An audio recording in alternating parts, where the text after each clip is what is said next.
আমি Mallika Afrin. Welcome back to my channel. সবাই কেমন আছেন? আশা করি ভালো আছেন। আপনাদের দোয়া এবং আল্লাহ পাকের অশেষ রহমতে আমি খুব ভালো আছি।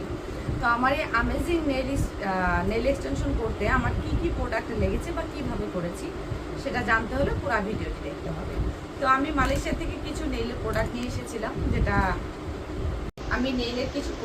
এসেছিলাম, মালয়েশিয়া থেকে, যেটা অনেকেই জানেন, বনপ্রিত থেকে।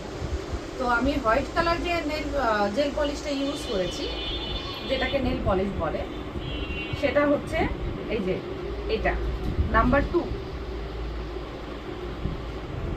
আর এই বেস কোটটা যেটা আমি ইউজ করেছি, এটা আমি মালয়েশিয়া থেকে নিয়ে এসেছি, বনপ্রিত থেকে। এটা হচ্ছে বেস কোট। আমি ইউজ করেছি এই টপ কোটটা, এটা হচ্ছে প্রাইমার। এগুলো সব মালয়েশিয়ান রিঙ্গিট লেখাই আছে। সাথে যে জেল পলিশটা ইউজ করেছি সেটাও বনপ্রীতি, বাট অ্যামেজিং একটি কালার। দেখুন, খুব সুন্দর একটি ন্যাচারাল নুড কালার। যদিও নুড কালার আমার পছন্দ, আর আমার ক্লায়েন্টের ডিমান্ড ছিল যে আমি যাতে আমার পছন্দ মতো করে দিই বা সব ড্রেসের সাথে মানাই। আর যে অ্যাক্রিলিক পাউডারটা ইউজ করেছি, দেখুন খুব সুন্দর। অ্যাক্রিলিক পাউডারটা দিলে অনেক সুন্দর একটা গ্লেজ আসে, পুরো ভিডিওতে আপনারা দেখতেই পারবেন। আর শিলসের আমি একটি নেইল ক্লিনার, মানে কিউটিক্যাল ক্লিনের জন্য লিকুইড ইউজ করেছি। সাথে ইউজ করেছি অ্যাসিটন পানি, সাথে ইউজ করেছি ডিহাইড্রেটর, আমার আগের যেটা ছিল সেটাই। আর এটা হচ্ছে নেল টেপ কাটার। সাথে ইউজ করেছি জেল ওয়াইপ, সাথে ইউজ করেছি এমব্রি বোর্ড, সাথে ইউজ করেছি সফট বাফার এবং হার্ড বাফার। এপাশে সফট বাফার, এপাশে হার্ড বাফার। সাথে লেগেছে নেল কাটার, সাথে লেগেছে বিল্ডার জেল, সাথে লেগেছে ব্রাশ, তুলি এবং কিউটিক্যাল পুশার এবং নেল ক্লিনার ব্রাশ। আর সবচেয়ে বড় কথা যেটা লেগেছে সেটা হচ্ছে নেল টেপ টেপ, আর গ্লু তো আছে। তো আরেকটা কথা বলি, আমি মালয়েশিয়া থেকে যে বিল্ডার জেল বা অন্যান্য প্রোডাক্ট নিয়ে এসেছি, বাকি জিনিস আমি এখানে নিই। মালয়েশিয়া থেকে আমি বিল্ডার জেলও নিয়ে এসেছি 3 আর 4 আইটেমের, কিন্তু মোটামুটি আমার পার্লারটা একটু ছোট আছে, আর যেটার কারণে পার্লারে আসলে এমনিতেই আমার পার্লারটা পুরাটা ভরা। পার্লারটা দেখো, এমনিতেই আমার পার্লার পুরাটা, কারণে আমি নেইলের বাকি প্রোডাক্টগুলি পার্লারে নিয়ে আসি নাই। দেখুন এখানে তো আছেই, পুরা পার্লারটা ভরা। যারা আমার পার্লারে কন্টিনিউ আসে বা রেগুলার কাস্টমার ক্লায়েন্ট, দেখুন পুরা পার্লারটায় ভরা। তো আমি প্রোডাক্টগুলি এবং আমার সার্টিফিকেটগুলি কিছু জিনিস বাসায় রেখেছি। বাসায় আমি একটা রুমে মানে স্টুডিও টাইপের করা চিন্তাভাবনা আছে। তো ভিডিওটি শুরু করা যাক, আমি কিভাবে নেল করলাম। বেশি কথা না বলে ভিডিওটি শুরু করি। ফার্স্টে আমি নেল কাটার দিয়ে নেলটা কেটে নিলাম। তো নেলটা মানে ওর একটু তেরাবেঁকা নেল ছিল, তো সবগুলি নেল আমি কেটে এক শেপ করে নিলাম। এরপরে আমি বাফার দিয়ে, হার্ড বাফার দিয়ে নেলটা ক্লিন করে নিচ্ছি। তারপরে এমব্রি বোর্ড দিয়ে নেলের শেপটা দিয়ে নিচ্ছি, মানে যে যতটুকু তেরাবেঁকা আছে ততটুকু। একটা কথা মনে রাখবেন, অরিজিনাল নেলে এমব্রি বোর্ড চালাবেন না বাফার ছাড়া। এরপরে আমি শিলসের যে নেল কিউটিক্যাল ক্লিনার আছে ওইটা দিয়ে নেলটা ক্লিন করে নেলের কিউটিক্যাল স্থানটা পুশ করে দিচ্ছি। এরপরে ফেক নেল যেটা, সেই ফেক নেলটা দিয়ে যে নেলটা আমি বসাবো, ওর নেলের সাইজ বাই সাইজ আমি বের করে নিলাম। এরপরে নেলগুলি বসালাম গুলু দিয়ে। দেখুন গুলুটা কোন স্থানে বসালাম সেটাও কিন্তু আমি দেখিয়ে দিয়েছি। তো 5টা আঙ্গুল আমি সেমভাবে নেলের গুলু দিয়ে নেলগুলি বসিয়ে দিয়েছি, size by size same size, দেখুন ছোট বড় যাতে না হয়।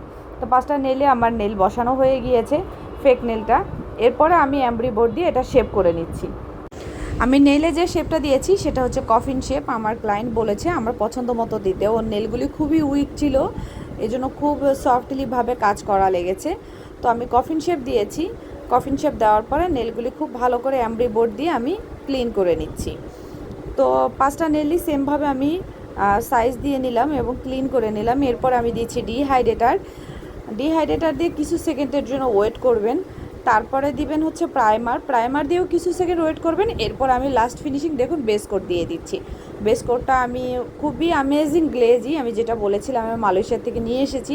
তো 5টা আঙ্গুলেই বেস কোট দিয়ে দিব, তারপর রাফ করব। এরপরে হচ্ছে যেটা আমি অ্যাক্রিলিক পাউডার ইউজ করেছি সেটা হচ্ছে হোয়াইট কালার, বাট খুবই গ্লেজি। দেখুন বিল্ডার জেলের সাথে আমি অ্যাক্রিলিক পাউডার, ফার্স্ট স্টেপ যেটা নিচ্ছি খুবই পাতলা করে নিব। ফার্স্ট যে কোটটা নেবেন খুবই পাতলা করে নেবেন, যত পাতলা সম্ভব হয় তত পাতলা করে নেবেন ফার্স্ট কোট যেটা ইউজ করবেন। তো ফার্স্ট কোট ইউজ করার পরে আমি 60 সেকেন্ড কিওর করাবো। তো ফার্স্ট কোটটা আমি 60 সেকেন্ড কিওর করালাম। এরপরে সেকেন্ড কোট যেটা দেখুন আমি এটা একটু ভারী করে দিচ্ছি।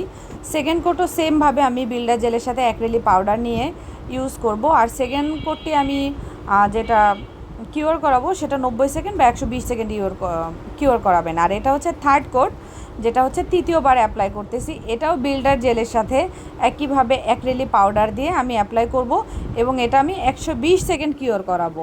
আর যদি নেইলের সাইডে লেগে যায় তাহলে আপনারা টুথপিকের সাহায্যে এটা ক্লিন করতে পারবেন বা নেইলের সাহায্যে। এরপরে আমি জেল ওয়াইপ দিয়ে অ্যাসিটন পানির সাথে নেইলটা খুব ভালোভাবে ক্লিন করব, কারণ আমাদের জেলের যে চিপচিপাটা আছে চিপচিপাটা যাতে দূর হয়ে যায়, নাহলে নেইলটা আমরা এমব্রি বোর্ড দিয়ে ফাইলিং করতে পারবো না বা ক্লিন করতে পারবো না। এই জন্য আমরা অবশ্যই অ্যাসিটন পানি দিয়ে জেল ওয়াইপ দিয়ে ক্লিন করে নিব। এরপরে আমি আজকে ড্রিল মেশিন ইউজ করব। তো ড্রিল মেশিন দিয়ে দেখুন আমি খুব সফটলি হাতে কিভাবে এটা ক্লিন করে নিচ্ছি। আমার ক্লায়েন্ট হাতে একটু ব্যাকা করে দিয়েছিল, যার কারণে নেইলে একটু বিল্ডার জেলটা ছড়িয়ে গিয়েছে। এই জন্য আমার একটু আর কি ড্রিল মেশিন ইউজ করতে হচ্ছে, নাহলে আমি এমব্রি বোর্ড দিয়ে কাজ করতে পারতাম। তো ড্রিল মেশিন দিয়ে আমি এভাবে পুরা নেলগুলি ক্লিন করব। এরপরে ফার্স্ট যে কালার কোডটা ইউজ করব খুবই পাতলা করে ফার্স্ট কালার কোড ইউজ করবে এবং 60 সেকেন্ড কিওর করাবো। আর আমার ইউভি ল্যাম্প, এলইডি ল্যাম্প না, এলইডি ল্যাম্পে কম টাইম কিওর করালে হয়, ইউভি ল্যাম্পে একটু বেশি টাইম কিওর করাতে হয়। তো প্রত্যেকটি নেইলে আমি ফার্স্ট কালার কোডটি 60 সেকেন্ডই কিওর করিয়ে নিব সেমভাবে, আর খুবই পাতলা করে দিব ফার্স্ট কালার কোডটি। আর সেকেন্ড কালার কোড যেটা আমি ইউজ করব সেটা আমি একটু ঘন করে দিব। তো সেকেন্ড কালার কোড ঘন করে দিয়ে আমি 90 সেকেন্ড কিওর করিয়েছি। এখন আমি সাইডের যে কালারটা দিব সেটা হচ্ছে ব্ল্যাক কালার। তো ব্ল্যাক কালার দিয়ে ফার্স্টে আমি শেপ টেনে নিচ্ছি, শেপ টেনে নিয়ে তারপরে পুরাটা ব্ল্যাক কালার দিয়ে আমি ভরাট করে নিব। ভরাট করার পরে সেমভাবে 5টি আঙ্গুলেই দিব, কিন্তু আমি ডিজাইনটা একটু খেয়াল রেখেছি যাতে দুই সাইডের থেকে একই রকম লাভ লাগে, এই দুইটা আঙ্গুল এবং ওই দুইটা আঙ্গুল যাতে লাভ টাইপের লাগে। তো এরপরে আমি 60 সেকেন্ড কিওর করানোর পরে ব্ল্যাক কালারটি আমি দিচ্ছি হোয়াইট কালার জেল পলিশটা। হোয়াইট কালার জেল পলিশটা জাস্ট আমি একটা অনলি পাতলা একটি দাগ টেনে নিব। দেখুন খুব সাবধানে, আর আমার ক্লায়েন্টের হাত খুব নড়াচড়া করে, কাঁপাকাঁপি করে, খুব কষ্ট হয়েছে ওর হাতে মানে নেল কালার কোডটা দিতে। তো ফার্স্ট কালার মানে হোয়াইট কালার যে কালার কোডটি খুব পাতলা করে দিয়েছি। দেখুন অ্যামেজিং একটি শেপ এসেছে এবং কালারটাও খুব সুন্দর লেগেছে, ওরও খুব পছন্দ হয়েছে, যেহেতু উনি নিজেই আমাকে বলেছে আমার পছন্দ মতো দিতে।